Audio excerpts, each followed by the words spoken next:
आज 26 जनवरी है। आज सिर्फ एक तारीख नहीं है। आज भारत के स्वाभिमान का दिन है।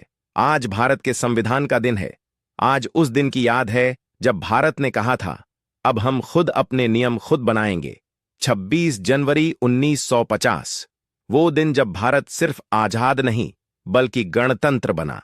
गणतंत्र का मतलब सिर्फ सरकार नहीं, गणतंत्र का मतलब है जनता की ताकत, मेरी ताकत, आपकी ताकत, हम सब की ताकत। आज अगर हम खुली हवा में सांस ले रहे हैं, अगर हम अपने विचार खुलकर रख सकते हैं, अगर हमें बोलने, पढ़ने, लिखने और आगे बढ़ने की आजादी है, तो उसके पीछे हमारे संविधान की ताकत है। लेकिन दोस्तों, क्या हमें पता है कि इस संविधान को बनाने में कितना संघर्ष, कितनी मेहनत और कितनी कुर्बानी लगी? डॉक्टर भीमराव अंबेडकर जी ने दिन रात मेहनत करके हमें एक ऐसा संविधान दिया जो हर धर्म, हर जाति, हर वर्ग और हर नागरिक को बराबरी का हक देता है। हमारा संविधान कहता है सब बराबर हैं, कोई बड़ा नहीं, कोई छोटा नहीं। लेकिन सवाल यह है, क्या हम सच में इसे मानते हैं? आज 26 जनवरी हमें सिर्फ झंडा फहराने नहीं, खुद से सवाल पूछने के लिए बुलाती है। क्या हम देश के नियमों का पालन करते हैं? क्या हम ईमानदारी से काम करते हैं? क्या हम अपने देश को गाली देने के बजाय देश को बेहतर बनाने की कोशिश करते हैं? देशभक्ति सिर्फ 15 अगस्त और 26 जनवरी को स्टेटस लगाने से नहीं होती। देशभक्ति होती है जब आप रिश्वत नहीं लेते, जब आप गलत के खिलाफ खड़े होते हैं, जब आप मेहनत से पढ़ते हैं, जब आप अपने काम को पूरी ईमानदारी से करते हैं। यही असली देशभक्ति है। दोस्तों, आज हम उन वीरों को भी याद करते हैं जिनकी वजह से आज हम आजाद हैं। भगत सिंह, जिसने हंसते हंसते फांसी चूम ली। सुखदेव और राजगुरु, जिन्होंने जवानी देश के नाम कर दी।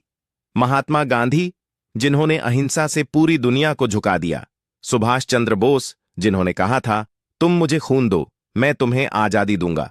उनका सपना सिर्फ आजादी नहीं था, उनका सपना था एक मजबूत, ईमानदार और एकजुट भारत। और आज उस सपने को पूरा करने की जिम्मेदारी हम पर है। आज का युवा ही कल का भारत है। अगर आज का युवा सही रास्ते पर है तो भारत को कोई रोक नहीं सकता। आज का युवा अगर नशे में है, आलस्य में है और सिर्फ शिकायत करता है तो देश पीछे रह जाएगा। इसलिए आज 26 जनवरी के दिन एक संकल्प लेते हैं।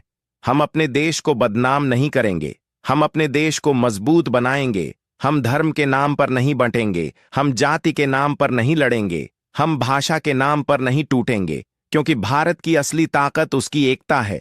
हिमालय से लेकर हिंद महासागर तक, कश्मीर से कन्याकुमारी तक, गुजरात से अरुणाचल तक, हम सब एक हैं। हमारा झंडा सिर्फ 3 रंग नहीं है। केसरिया बलिदान की पहचान है, सफेद शांति और सच्चाई का प्रतीक है, हरा उम्मीद और तरक्की का संकेत है, और बीच का अशोक चक्र हमें सिखाता है कि देश कभी रुकना नहीं चाहिए, देश को हमेशा आगे बढ़ते रहना चाहिए। आज इस पावन दिन पर आइए हाथ दिल पर रखकर कहें, मैं ईमानदार नागरिक बनूंगा, मैं देश के नियमों का सम्मान करूंगा, मैं भारत को आगे बढ़ाने में अपना योगदान दूंगा। क्योंकि देश सरकार से नहीं बनता, देश हमसे बनता है। अगर हम बदलेंगे तो भारत बदलेगा। अंत में बस इतना कहना चाहूंगा, मुझे गर्व है कि मैं भारतीय हूं, मुझे गर्व है कि मेरा देश भारत है। वंदे मातरम। भारत माता की जय।